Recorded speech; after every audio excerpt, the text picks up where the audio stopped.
Hello MBBS journey family, कैसे हैं आप लोग? आई होप आप लोग अपने लाइफ में अच्छा कर रहे होंगे। प्रिपरेशन काफी अच्छी चल रही होगी आपकी। आज हमारे साथ एक और गेस्ट जुड़ चुके हैं, प्रवीण जी, जो कि नीट 2020 को क्रैक किया है। आप अपना इंट्रोडक्शन दीजिए जिसमें आपके मार्क्स और एआईआर रहेंगे। अ, मेरा नाम प्रवीण कुमार चौरसिया है।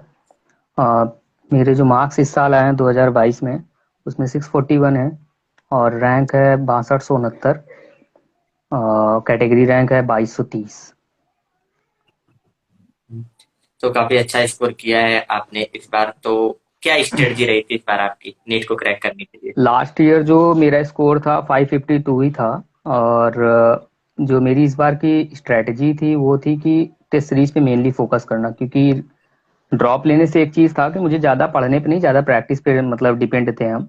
जैसे टेस्ट से मुझे ज़्यादा फायदा हुआ है और वीक पॉइंट पे मैं हमेशा ध्यान देता था। अ, अब जैसे लगभग 90 नंबर का इम्प्रूवमेंट हुआ है। और बस एनसीईआरटी पे, हाँ, तो एनसीईआरटी की जो मेन आप फोकस करें कि जो एनसीईआरटी की लाइंस है उसको थोड़ा समझ के पढ़ें, क्योंकि मतलब पेपर जिस हिसाब से इस बार बना था वो कॉन्सेप्चुअल और ट्रिकी था।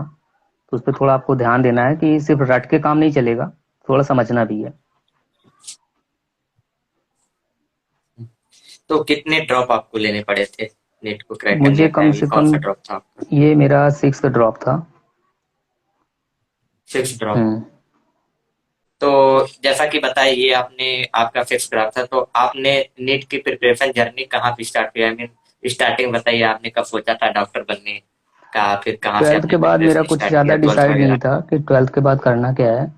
फिर हम्म, मैंने ग्रेजुएशन के लिए अप्लाई किया था, लेकिन उसमें कुछ रीज़न से ग्रेजुएशन में एडमिशन नहीं लिया था मैं।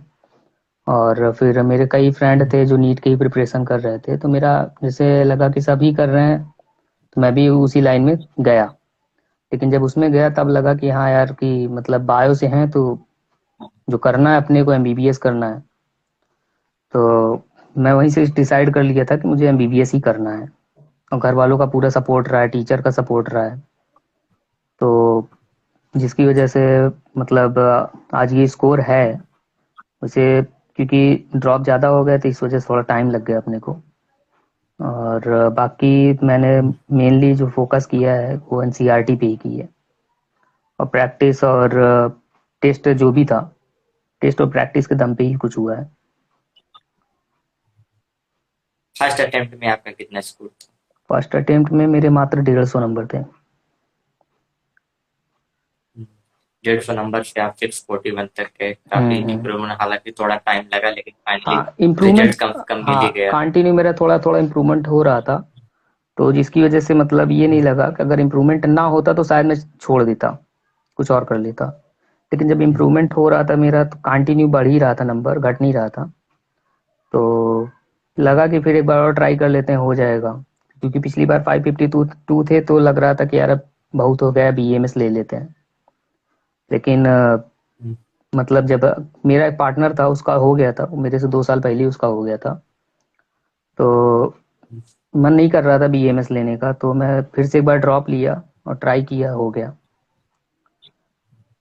चलिए सही है। फिलहाल मेहनत काफी रंग लाई आपकी, आपने जिस हिसाब से मेहनत किया। तो हम्म। आप अपने आप को मोटिवेट कैसे रखते थे? क्या आपका मेन सोर्स था मोटिवेशन का, जो आपको हमेशा मोटिवेट करता था?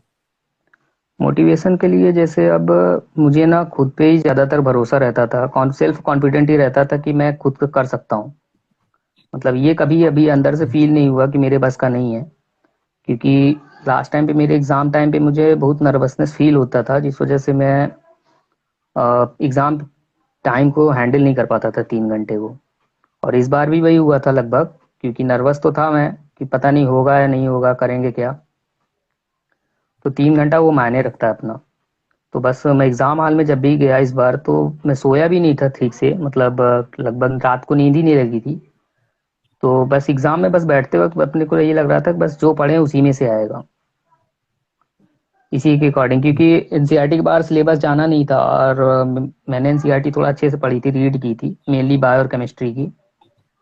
तो उस लाइन के हिसाब से देखा जाए तो वही था बस। हाँ, पेपर थोड़े कॉन्सेप्चुअल थे।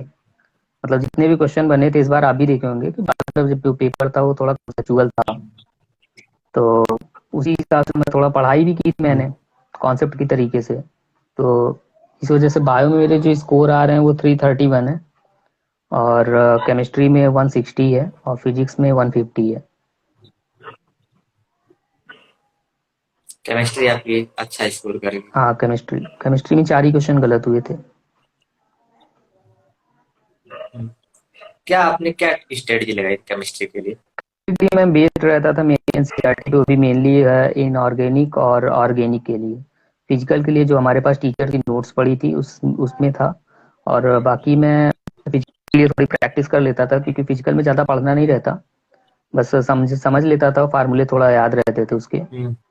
और लेकिन इनऑर्गेनिक ऑर्गेनिक वो मैं सिर्फ एनसीईआरटी से ही पढ़ा, कोई नोट्स भी नहीं पढ़ा ज़्यादा। तो उससे मुझे थोड़ा केमिस्ट्री की स्ट्रेटजी यही थी, इस वजह से थोड़ा हो गया उसमें।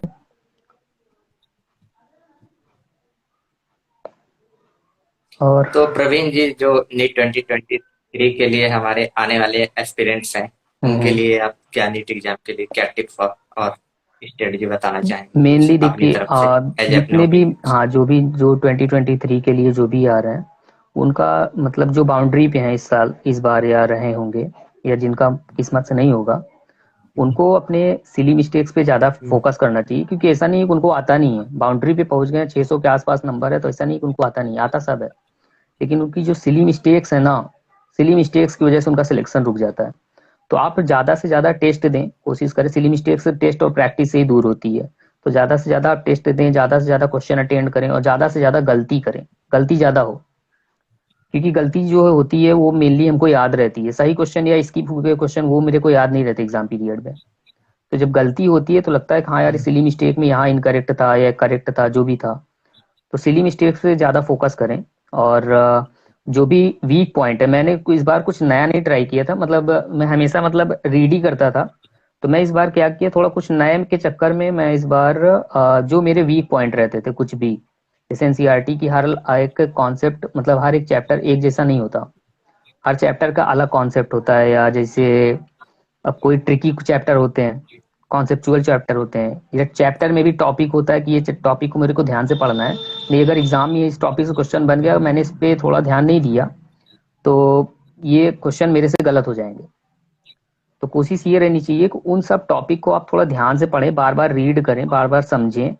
और जो भी आपका वीक पॉइंट है, जैसे फिजिक्स में ही अगर रहता है, फिजिक्स में ये है कि मेरा जो वीक पॉइंट था वो फ्लूइड मैकेनिक्स और ऑप्टिक्स रहता था, तो मैंने इस बार मेनली फोकस ऑप्टिक्स और फ्लूइड मैकेनिक्स पे किया, जिसकी वजह से उसमें मेरे एक भी क्वेश्चन गलत नहीं हुए। और बस यही है कि वीक पॉइंट पे जो भी बाउंड्री पे हैं उनकी बात हम कर रहे हैं सिर्फ, कि अपने वीक पॉइंट पे ज्यादा वो थोड़ा फोकस करें, मेहनत करें। और बाकी जो नए हैं, जो फ्रेशर हैं, उनको ये जरूरत है कि आप एनसीईआरटी को अच्छे से रीड करें और समझें। जब तक एनसीईआरटी समझ में नहीं आएगी, समझाने वाला नहीं होगा, खुद से नहीं हो पाता ये, क्योंकि लाइन थोड़ी ट्रिकी है समझने।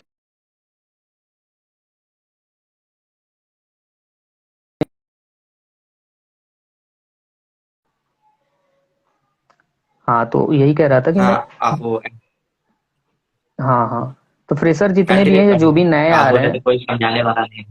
हाँ, तो हाँ। यही है कि आप थोड़ा एनसीईआरटी को समझाने के, जो भी ऐसे आपके इंस्टीट्यूट में हो, आप जो भी लाइन, हर एक लाइन एनसीईआरटी की इंपॉर्टेंट है, मेनली बायो और केमिस्ट्री में, मेरे हिसाब से। और उन लाइन पे आप थोड़ा फोकस करिए। नहीं समझ में आ रहा है, आप उसको छोड़िए मत, किसी की हेल्प से आप उस लाइन को पहले समझ लीजिए, नहीं अगर गलती से भी उस लाइन से क्वेश्चन बनते हैं तो आप फंस जाएंगे।